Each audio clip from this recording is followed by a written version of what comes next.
Добрый день! Это мое небольшое напоминание тем, кто все еще верит, что Россия ведет добрую борьбу против глобалистских злодеев на Украине. О нет, Россия член Большой Двадцатки, и она подписала в ноябре 2020-го Балийскую декларацию, в которой в 23-м пункте обозначено: мы подтверждаем важность единых технических стандартов и методов проверки в рамках международно-медико-санитарных правил для содействия беспрепятственным международным поискам функциональной совместимости и признанию цифровых и нецифровых средств, в том числе подтверждения вакцинации. Не знаю, как вы, а я собираюсь беспрепятственно путешествовать по миру и при этом подтверждать вакцинацию или еще что-то не собираюсь, так как это моя земля, и я наряду с моими осознанными сожителями ее хозяйка. Еще здесь, если по ВОЗ поискать, в 19 пункте будет о том, что мы подтверждаем приверженность укреплению глобального управления в области здравоохранения при руководящей и координирующей роли ВОЗ и поддержке со стороны других международных организаций. Как и Китай, как и любой другой член БРИКС, Россия дает зеленый свет террористической организации. Здесь нет лидеров-героев, они все заодно. Тот факт, что ВОЗ стоит на пороге неограниченных полномочий, должен напугать каждого русского. Силуанов заявил о возможности создания глобального санитарного щита. Глава Минфина также подчеркнул необходимость предотвращения фрагментации глобальной системы здравоохранения и сохранения в ней центральной роли ВОЗ. ВОЗ никем не была избрана, не является подотчетным органом, продвигала откровенную ложь в течение последних 3 лет, да в течение десятилетий. А мы такие: нате вам центральную роль в мировом здравоохранении. Кельтский институт отследил финансовую, гуманитарную и военную помощь Украине из 40 стран на сумму 94 миллиардов евро с 24 января по 3 октября 2022 года.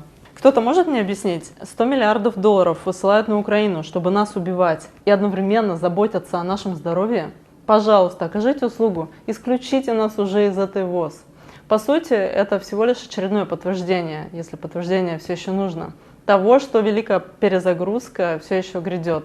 И неважно, в какую сторону это крутить, какие солдаты убивают каких, их стравили. Мы на войне, но не друг против друга. Мы на войне против тех, кто вводит цифровую валюту. Давайте поступим с цифровым рублем так же, как нигерийцы поступили с цифровой найрой. Государство запустило там электронную найру, которая рекламировалась как способ сделать банковские услуги доступными для всех граждан африканской нации. Конечно, это вранье. Они хотят сделать граждан подконтрольными рабами. Вот, Developer Central Bank of Nigeria. У них здесь был очень плохой рейтинг, кстати, сейчас его просто убрали. Вот, this app's summary rating was recently reset. Одна оценка почему-то все-таки осталась. It's a scam to defraud people by Nigeria government. Полный трэш, когда нигерийское правительство обманывает людей. Теперь, через год после запуска, внедрение e-Naira идет не совсем так, как запланировало правительство, поскольку всего лишь 0,5% из 217 миллионов граждан Нигерии пользуются цифровой валютой, выпущенной Центральным банком. Интересно, что одновременно с этим население Нигерии считается самым криптоподкованным на африканском континенте и занимает 11 место в мире по внедрению крипты.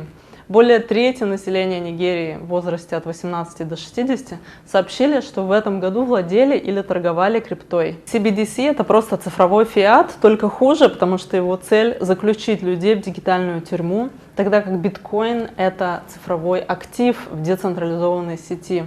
Да, он просел, как проседал и раньше, но я все еще считаю, что он выйдет на 100 тысяч долларов. И нигерийцы тому подтверждение. Биткоин обеспечен своей ограниченностью в 21 миллион. Это как бы золото, которое можно прикрепить к имейлу. Мир пристально следит за тем, как провалилась электронная найра. Конечно, это не остановит ЦБ от тестирования цифрового рубля в реальных условиях с 1 апреля 2023 года. Но мы не бараны и не позволим запереть себя в государственном стойле. Опять прослеживается жесткая слаженность на международном уровне. Все страны прямо так одновременно возжелали государственные цифровые деньги. Банк Швеции пишет: поскольку наличные деньги используются все меньше и меньше, существует риск того, что в будущем население больше не будет иметь доступа к государственным деньгам и не сможет расплачиваться ими. Поэтому Риксбанк изучает возможность предоставления электронной кроны, цифровых денег Центрального банка. Интересно, а с чего это вдруг не будет доступа к обычным деньгам? Крона — это фиатная валюта, ее печатает государство по своему разумению. Цифровая крона — это цифровая фиатная валюта, ее государство тоже будет выпускать по своему мановению. То есть они оправдывают цифровую крону тем, что сами отрежут доступ к обычной кроне. Если раньше прогресс и хай-тек сулили нам светлое будущее, то ввиду спланированной депопуляции мы вынуждены отказаться от технологий, даже если их использование в позитивном ключе было бы полезным, но слишком высок риск их применения в целях сокращения населения. Вообще, нужно ли государство? Жестокий и коррумпированный характер правительства широко признается большинством. Однако почти все закрывают на это глаза. Большинство не только мирится с этим, но и активно поддерживает этот фарс. Это потому, что, хотя многие могут считать правительство злом, они считают его необходимым злом. Является ли зло необходимым и может ли что-либо необходимое быть злом? Все это до сих пор более-менее проканывало, потому что никто не хочет особо заморачиваться. Но сейчас нас вплотную подвели к выбору между свободой и рабством. А поскольку правительство мира за рабство, мириться с текущим положением больше не получится. Забудьте об агенде 2030, сфокусируйтесь на агенде 2022 и 2023. Забудьте о вещах, которые запланированы там через 8 лет. Это специальная уловка, типа у нас еще осталось время действовать.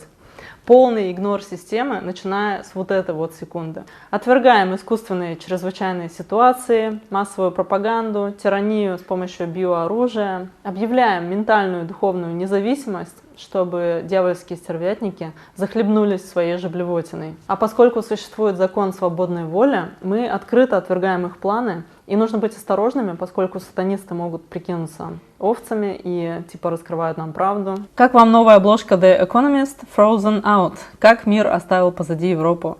В Германии чуть ли не каждый день выходят документалки по поводу осложнений от инъекций. Нам специально раскрывают планы. Их цель — это чтобы мы согласились произвольно. И если вы слишком глупы, чтобы понять, о чем речь, с их точки зрения это ваша проблема. Это форма издевательства над жертвой. Сатанисты верят в кармическое возмездие. Они считают, что могут пострадать от последствий своей лжи, обмана. Поэтому их простая предпосылка такова. Например, если я продаю ядовитые яблоки и подпишу их «яблоки», ты приходишь и съедаешь яблоко, то я тебя отравила. Если же я продаю ядовитые яблоки и подпишу их «яблоки», они ядовитые, ты приходишь и съешь его, то это суицид. Я не убивала тебя, ты совершил самоубийство. Сатанисты верят в том, что, раскрывая свои действия, они тем самым не будут иметь никаких кармических возмездий, не понесут ответственности за какие-либо негативные последствия их действий, поскольку люди поняли, что они делают, и позволили им это сделать.